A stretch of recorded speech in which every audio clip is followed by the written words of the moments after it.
Bom dia, senhoras e senhores. Hoje é 3 de novembro de 2024. São 10 horas e 30 minutos. Estamos a 48 horas de uma eleição que pode definir o destino da humanidade para sempre.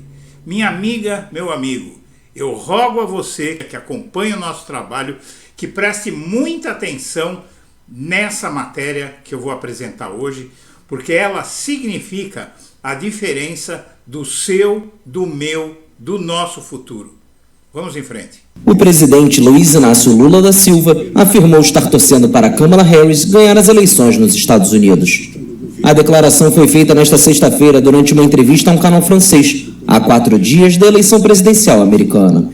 O petista disse acreditar que, para o fortalecimento da democracia nos Estados Unidos, seria mais adequada a eleição de Kamala Harris à presidência, sem mencionar o nome do adversário republicano da candidata democrata, Donald Trump. Lula ainda disse: "Lembramos do ataque ao Capitólio", acrescentando que o ódio está se espalhando nos Estados Unidos, mas também na Europa e na América Latina. Em 48 horas, o mundo pode pegar fogo. O presidente da República Federativa do Brasil avisa que uma ameaça nazifascista paira sobre a humanidade a depender de eleição que ocorrerá na terça-feira. Em uma época marcada pela insensatez, assusta que até grupos de esquerda estejam espalhando aqui no Brasil o produto de um anti-americanismo burro e cego que não consegue diferenciar dois políticos tão diferentes quanto Kamala Harris e Donald Trump. Dizem esses autoproclamados esquerdistas de verdade que tanto faz um como o outro. Destarte o fato de que Trump ensinou Bolsonaro a tentar golpes, produzindo aqui em 8 de janeiro, que produziu lá em 6 de janeiro, existem uns malucos que pensam assim. Donald Trump já demonstrou durante toda a longa campanha eleitoral que é uma grande ameaça não só para a democracia e as instituições americanas, mas para o mundo civilizado. Se ele for eleito na terça-feira, dia 5, será muito mais perigoso do que foi no outro mandato, porque agora seu único plano de governo consiste num projeto vingança contra tudo e contra todos que se colocarem em seu caminho. Antes de prosseguir, eu quero pedir a você que acompanha o blog da cidadania que se inscreva no canal, deixe seu like e compartilhe esse vídeo. Trump ameaça o mundo com seu projeto vingança, diz Ricardo Couto, o experiente jornalista que acompanhou a trajetória de Lula de perto, trabalhou com ele e que conhece a política internacional e do Brasil, a política neste planeta como ninguém.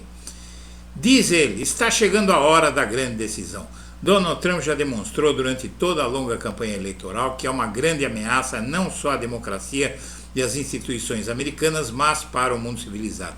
Se ele for eleito, será muito mais perigoso do que foi no outro mandato, porque agora seu único plano de governo consiste num projeto vingança contra tudo e contra todos que se colocaram em seu caminho. Na torcida por Kamala, Lula critica Trump e cita nazismo com outra cara. E sim, é um fato muito importante que a gente note o que está acontecendo e o risco que corre a humanidade. O presidente comentou as eleições americanas em entrevista ao canal de TV francês TF1, que você viu aqui no início da edição. O Lula declarou na sexta-feira que está torcendo para que Kamala Harris, candidata democrata, vença Trump, republicano, nas eleições americanas que acontecem na próxima terça. Em entrevista ao canal francês, ele afirmou que a vitória da ex-vice de Biden é um fator muito mais seguro para o fortalecimento da democracia nos Estados Unidos. Mas o foco mesmo é no mais ponderado. Aqui você tem o Jamil Chad. Esse é um jornalista realmente equilibrado, um jornalista bastante preciso no que diz, e ele traça o perfil do que vem por aí. Anistia e turbulência. Como a eventual volta de Trump impacta o Brasil? Uma eventual vitória do republicano nas eleições que ocorrem na terça-feira promete desafiar os planos econômicos, políticos e comerciais do governo brasileiro, inclusive na integração regional. No Palácio do Planalto, a ordem é manter uma relação de pragmatismo, repetindo o que Lula adotou com George W. Bush há 20 anos. Ou seja, uma crise não partirá de Brasília. Não será o Brasil que vai abrir o enfrentamento contra o Trump. Mas a mesma coisa não é verdadeira em relação ao Trump. Uma ofensiva protecionista de Trump que afeta os produtos nacionais é quase certeza. Sua guerra comercial com a China é outra certeza. Uma elevação das taxas de juros ou até envolvimento no debate sobre uma anistia para Jair Bolsonaro é outra certeza que pode forçar o Brasil a uma mudança de rumo. Assessores de Lula não disfarçam a preocupação sobre uma eventual transformação da Casa Branca num ponto de referência para uma maior turbulência na América Latina, com o fortalecimento de grupos de extrema-direita pelo continente. No Congresso americano, de forma incipiente, movimentações entre os deputados aliados de Trump apontam para uma potencial pressão sobre o Brasil em temas como liberdade de expressão, que eles chamam de liberdade de expressão, que é liberdade para dizer atrocidades, né, para espalhar mentiras, e brasileiros investigados por um potencial envolvimento nos ataques de 8 de janeiro de 2023. Então ele vai para cima dessa história da anistia e vai tentar eleger o Bolsonaro presidente do Brasil.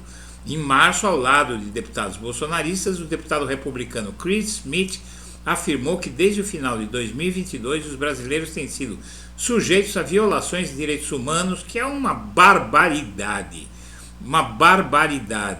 não é? Quando o X foi suspenso no Brasil, foi a vez do senador de Utah, estado americano, Mike Lee, pedir que os Estados Unidos atuassem para pressionar o país. Para diplomatas brasileiros, a atuação desses deputados é apenas um ensaio geral para algo mais enfático em 2025, com Elon Musk como cabo eleitoral. Com isso, o Trump poderia incrementar essa pressão. E aqui você tem, por exemplo, uma matéria que vamos diferenciar de tudo, é do Sputnik, um site russo, não é? Trump utilizará ONGs para uma ofensiva contra movimentos de esquerda ao redor do mundo. Veja só, o Projeto 2025, documento de 920 páginas criado por uma centena de organizações conservadoras norte-americanas, detalha como utilizar o maquinário estatal dos Estados Unidos para financiar ONGs conservadoras em países progressistas.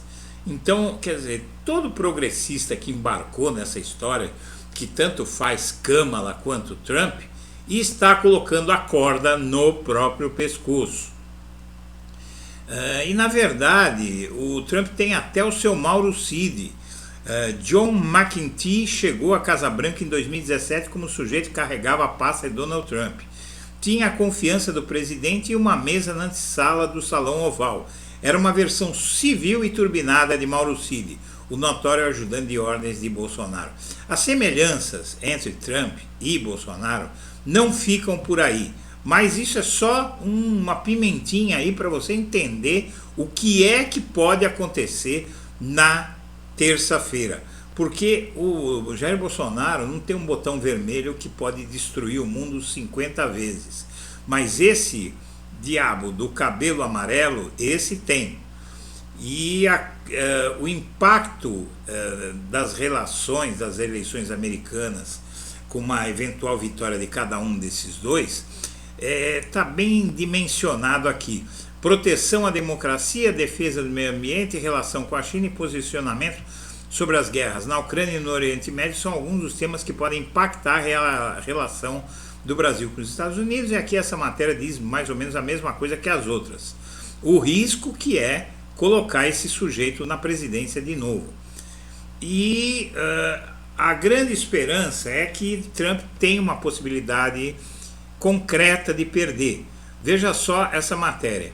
Como um comediante pode pôr tudo a perder para Trump na reta final da eleição. Conhecido por desafiar os limites do bom senso em suas piadas politicamente incorretas, o comediante Tony Hinchcliffe, de 40 anos, conseguiu o improvável na reta final da eleição americana. Provocou a fúria de republicanos e democratas após fazer gracinhas no comício de Donald Trump no Madison Square Garden, em Nova York. Subiu ao palco antes do ex-presidente desandou a fazer piada criticando pessoas de todas as cores e credos, sugerindo, por exemplo, que latinos adoram fazer bebês. Disparou ainda que há uma ilha flutuante de lixo no oceano e ela se chama Porto Rico. Com as pesquisas de opinião mostrando acirrado equilíbrio dos candidatos, cada voto importa.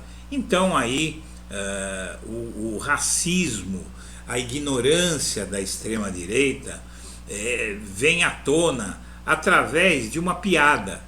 Mas é uma piada que vamos torcer ajude a impedir que esse homem chegue à Casa Branca, e se ele chegar a esse cargo, de novo vai haver uma onda, um efeito dominó de governos de extrema direita flertando com o nazismo aqui na América Latina.